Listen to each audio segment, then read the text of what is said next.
Halo guys, welcome back to Korea Remit bersama orang Korea yang medok. Polo-polo, di video kali ini aku mau menjawab salah satu pertanyaan yang sering banget ditanyakan kepada aku. Yaitu pertama, Mas Ansel, kenapa orang Korea nikahnya itu di usia yang agak tua? Kedua, Mas Ansel, kenapa di Korea itu bahkan ada yang nyerah nikah? Langsung kita mulai.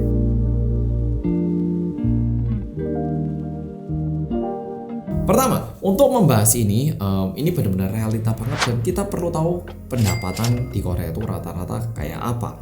Tapi perlu diingat, data yang tak bagikan sekarang ini berdasarkan rata-rata, sehingga bisa jadi ada orang yang berbeda banget dengan ilustrasi di sini. Bisa jadi mereka yang pendapatannya tinggi banget ataupun bahkan ada di bawah sini, tapi mungkin orang tuanya udah kaya kayak gitu. Jadi mohon tidak diaplikasikan ataupun diterapkan kepada semua orang karena beda orang, beda situasi, beda pendapat. Nah, di Korea usia 20-an itu gaji per tahunnya itu sekitar 29 juta won. Memang kalau dirupiahkan kesannya kayak 360 juta rupiah dan terkesan besar. Tapi jangan dilihat seperti itu.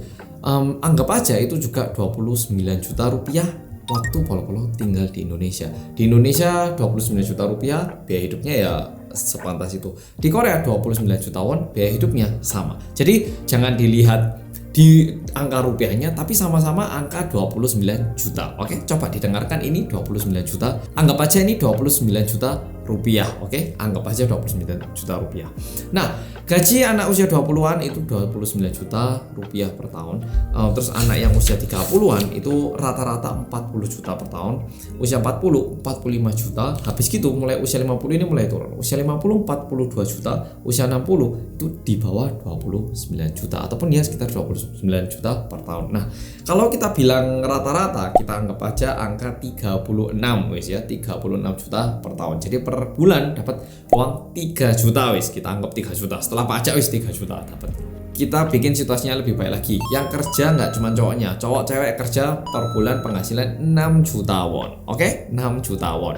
Nah, harga rumah di Seoul untuk apartemen itu sekitar ya sekarang ya untuk saat ini tahun 2022 awal harga rumah di Korea ini terlalu tinggi banget sehingga ini benar-benar aku juga stres sebenarnya gara-gara ini.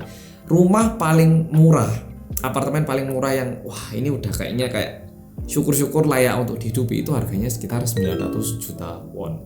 Nah, polo-polo bayangkan kalau gaji per bulan 3 juta harus beli rumah harga 900 juta. Ini aku ngasih beberapa contoh yang agak ekstrim juga ya. Nah, ini salah satu apartemen yang ada di Gangnam namanya Enma Aparte. Ini apartemen yang tua kayak gini. Cuman karena di Gangnam harganya itu 2,6 miliar won. Sekitar 30 M rupiah. Masuk akal enggak? Berikut adalah salah satu apartemen yang menurutku terlihat lumayan oke, gemuk, lokasinya juga lumayan bagus, harganya lihat 1,2 M. Ini aku nemu satu apartemen murah banget, 600 juta. Sebenarnya nggak murah ya, cuman terlihat murah setelah lihat yang sebelum-sebelumnya. Cuman lokasinya itu benar-benar kayak di puncak tengah kota sehingga harus punya mobil dan juga ukuran rumahnya kecil-kecil. Nah, di sini pasti ada yang tanya. Loh, Mas Ansol, ya salahnya itu di situ. Kok mau mulai di rumah yang bagus? Ya kan mulai dari rumah yang kecil, nanti beli lagi rumah yang bagus ataupun pindah kontrak-kontrak. Kan enggak apa-apa, kok mau mulai di apartemen, kenapa? Ini sedikit beda budaya. Kalau di Korea mau nikah, tapi misalnya secara ekonomi nggak stabil, kayaknya dari kedua pihak, dari orang tua sama-sama nggak mau mengizinkan. Kecuali kedua pihak, orang tua mereka mau ngasih dana, misalnya mau belikan rumah gitu, beda cerita. Tapi biasanya kalau misalnya yang cowok juga penghasilan masih nggak ada, yang cewek juga masih belajar, lah terus buat apa nikah? Kalau sama-sama masih nggak jelas, biasanya kayak gitu. Nah, kalau gitu kenapa nggak mulai dari rumah yang kecil aja? Nah, ini yang perlu diingat. Pertama, tujuan untuk nikah itu apa? Pengen punya anak biasanya. Kedua, memang mau tinggal bareng, tapi kan ya harus nyaman ya tuh. Kalau misalnya tinggal di rumah masing-masing sekarang nyaman, tinggal bareng tapi rumahnya kecil, ya kan malah berantem. Ketiga, di Korea musimnya itu ada 4 rek. Waktu dingin itu minus 20, waktu panas itu juga panas. Nah, mungkin pola-pola ada yang mikir, Aduh, paling panasnya Korea seberapa sih Mas Ansol? ini tak tunjukkan beberapa anak Indonesia yang udah tinggal di Korea. Mereka bilang seberapa panas ya musim panas di Korea. Korea sama Indonesia panasan mana? Kalau menurut aku sih pribadi nih ya, jauh lebih panas di Korea sih. Apalagi pas lagi musim panas, kalau di sini tuh kayak jauh lebih lembab gitu loh. Jadi begitu kita kayak keluar dari rumah langsung keringetan banget gitu. Sama mungkin karena kalau di Korea tuh jauh lebih sering jalan kaki kali ya. Jadi langsung kerasa terik-teriknya matahari gitu.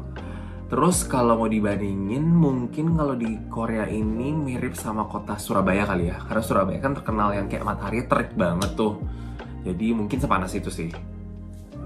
Halo semuanya, untuk menjawab pertanyaan apakah lebih panas musim panas yang ada di Korea atau di Indonesia, saya sih 100% akan menjawab bahwa lebih panasan musim panas yang ada di Korea nih ya. Kenapa? Karena musim panas di Korea itu jauh lebih humid atau lebih lembab daripada Indonesia. Jadi badan tuh lengket, lembab, banyak airnya, pliket, aduh pokoknya gak nyaman banget deh. Jadi kalau kalian mau ke Korea, saya saranin jangan ke Korea pas musim panas. Ada 4 musim kan, pilihlah 3 musim lainnya, jangan pas musim panas. Nah mungkin pada penasaran juga kan ya, kira-kira musim panas di Korea itu sebanding dengan kota apa sih yang ada di Indonesia? Saya yang tinggal di Jakarta aja, menurut saya panas di Korea itu masih jauh lebih panas daripada Jakarta nih ya. Jadi Jakarta tuh mungkin bisa dibilang lebih sejuk daripada musim panasnya di Korea. Jadi kalau mau dibandingkan mungkin Bekasi, apalagi kan Bekasi itu punya julukan daerah atau planet lain gitu kan ya. Karena ya lebih panas dan aksesnya untuk Bekasi aja lebih jauh gitu kan ya. Jadi mungkin Bekasi. Nah sehingga di Korea itu perlu rumah yang agak bagus. Apalagi kalau punya anak, kita pengen ngasih tempat tinggal yang bagus tuh untuk anak. Bayangkan bayi diajak hidup di ruangan yang dingin kan nggak enak. Jadi pengennya kan namanya orang tua di ruangan yang hangat, di musim panas juga nggak terlalu panas, musim dingin juga nggak terlalu dingin gitu. Dan apartemen ini adalah tempat yang dipandang paling nggak oke. Ya, rumah susun atau villa di Korea sebutnya, atau villa di Korea disebutnya villa ya, rumah susun gitu. Ya bisa. Cuman kalau di apartemen itu fasilitas sekitarnya lebih lengkap lagi. Kayak sekolah-sekolah itu biasanya ada di dekat apartemen. Jadi orang tua mau ngirimkan anak ke sekolah juga mudah. Supermarket yang besar gitu kan juga banyak di dekat apartemen. Rumah sakit anak kecil itu juga di sekitar apartemen. Udah gitu, apartemen itu tergolong jauh lebih aman. Mungkin kalau Pol-Pol udah ngikutin detektif Reomitku, kebanyakan kasus-kasus yang kurang bagus itu terjadi di rumah susun juga. Apartemen keamanannya jauh lebih terjaga, dan karena harga rumahnya juga lumayan, yang masuk ini juga orang-orang yang paling nggak ada kerjaan dan juga paling tidak lebih aman gitu loh kesannya. Bukannya menilai orang dari pendapatan atau gimana, cuman lebih aman dan lebih nyaman. Nah, mungkin ada yang bilang, Lah Mas Ansol, kesalahannya kok cari rumah di Seoul, enggak di luar Seoul. nah di sini pekerjaan kebanyakan di Seoul. Kalau memang pekerjaannya di luar Seoul, yo bagus, orang itu beruntung. Tapi kalau pekerjaannya di Seoul, rumahnya terus di Suwana gitu, pulang pergi 20 jam ya nggak sampai, mungkin 3 jam kan ya nggak sanggup juga. Sehingga rumah yang tak jelaskan kali ini adalah rumah yang paling nggak bisa ditetapi di Seoul dan juga masih bisa pergi ke kantor tanpa terlalu kesusahan. Oke, nggak nyuaman tapi paling nggak masih oke. Nah udah gitu, kalau punya anak harus punya mobil juga. Nah mungkin ada yang mikir, Loh, Mas, di Korea kan kendaraan umum bagus. benar bagus, tapi di musim dingin, musim panas, ya kan kasihan bayinya. Jadi orang-orang berusaha punya mobil dulu. Dan harga mobil di Korea itu nggak terlalu mahal. Kalau mobil malah murah. Kalau mobil malah murah, sehingga ada beberapa hal yang harus disiapkan sebelum nikah, dan ini menjadi beban yang besar. Harus punya rumah. Mungkin bilang kan bisa ngontrak. Ya kalau harga beli rumahnya segini, tentu harga kontrak juga lumayan tinggi ya.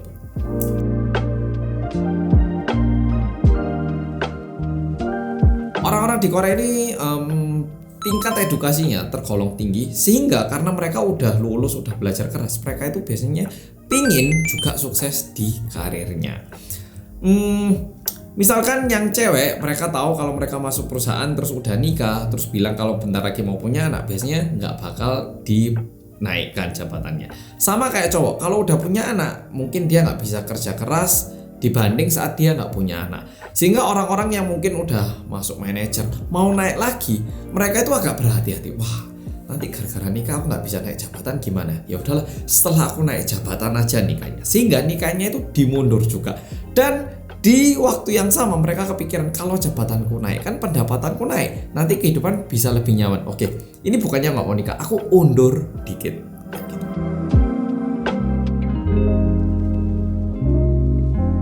Nah setelah itu mungkin orang-orangnya udah usia 30-an, udah punya harta.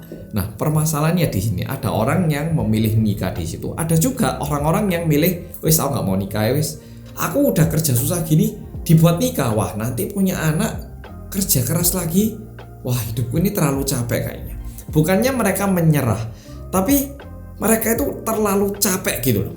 Kayak ini udah capek punya anak, harus kerja lebih keras lagi. Nah, karena bayangkan itu terlalu sengsara, ya udahlah daripada aku sengsara. Dari uang simpenanku mungkin 10 jutawan uang simpenannya setelah kerja gitu. Ya udahlah mending aku beli barang branded 1 jutawan. Nah, aku juga happy dilihat orang-orang juga kayak orang sukses. Toh ini kan cuma 1 juta daripada uang simpananku. Sehingga orang-orang yang tadinya pengen sukses di karir sekarang juga punya keinginan untuk menikmati hasil kerja kerasnya sendiri. Dan ini bisa banyak hal. Misalnya suka nge-gym ataupun suka olahraga, akhirnya dia ini beli barang-barang untuk olahraga, ataupun yang punya hobi ataupun suka beli barang branded. Nah, contohnya kayak Kim Jong Wook, polo-polo ngerti, dia suka nge-gym tuh. Nah, saking sukanya dan juga dia udah sukses secara karir, gimana akhirnya ya dia menikmati hidupnya gitu loh, menikmati. Bukannya nggak suka lawan jenis atau gimana, ya dia udah menikmati aja kayak gitu jadinya. Padahal Kim Jong Wook punya uang tuh, tapi ya dia menikmati aja. Jadinya bisa jadi kayak gitu. Dan cukup banyak orang yang kayak gitu juga di Korea.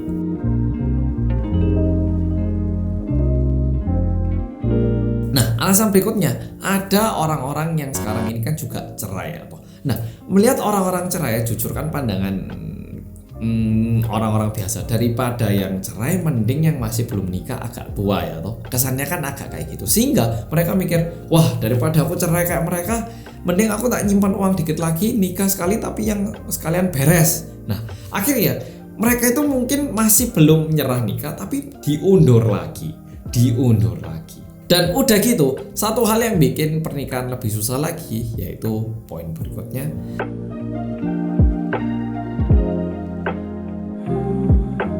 Kalau di Korea nikah itu sedikit lebih repot ya. Secara budayanya ini lumayan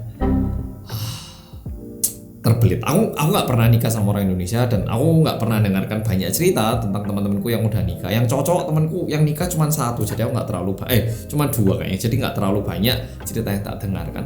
Tapi kalau di Korea nikah,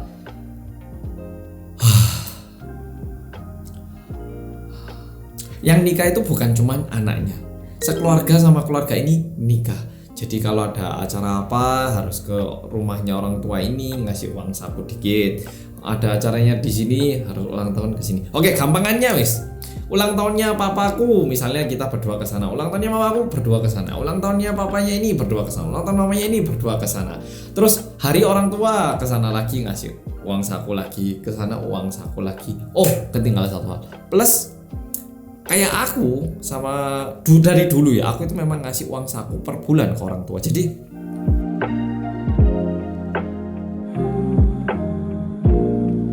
ada juga rasa kalau misalnya aku nikah terus aku nggak bisa ngasih ke orang tua, ngerasa menjadi anak yang tidak berbakti luhur. Jadi wes aku nggak nikah nggak apa-apa, yang penting aku bisa ngerawat orang tuaku. Ada kesan kayak gitu juga.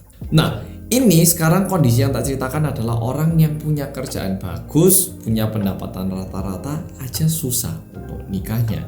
Nah, sehingga untuk nikah itu cukup banyak bebannya. Dan aku sendiri ngerasa waktu itu aku ketemu Kimba Family, cerita-cerita gitu.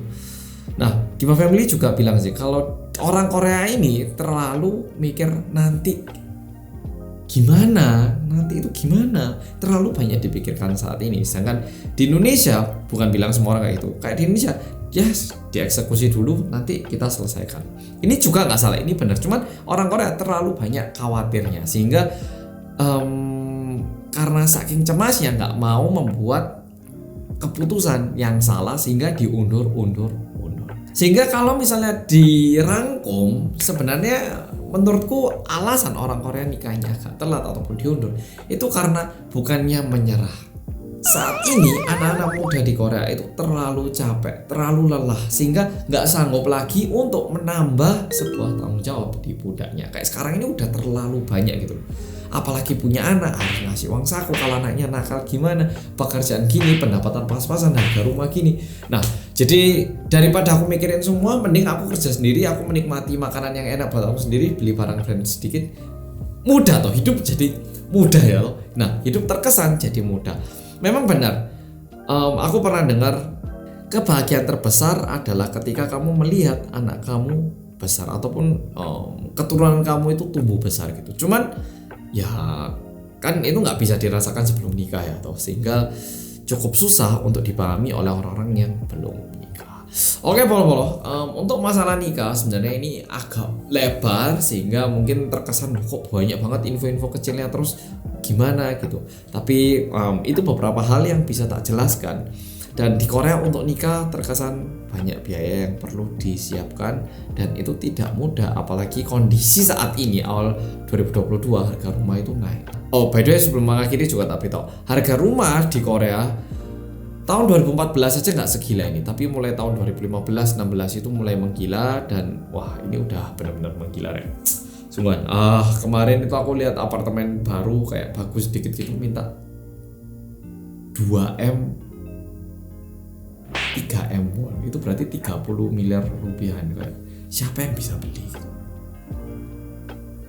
Makanya mungkin polo-polo kalau lihat variety show di Korea bilang ini rumah sendiri, wah langsung diputar nih. Soalnya rumah di Seoul itu mahal.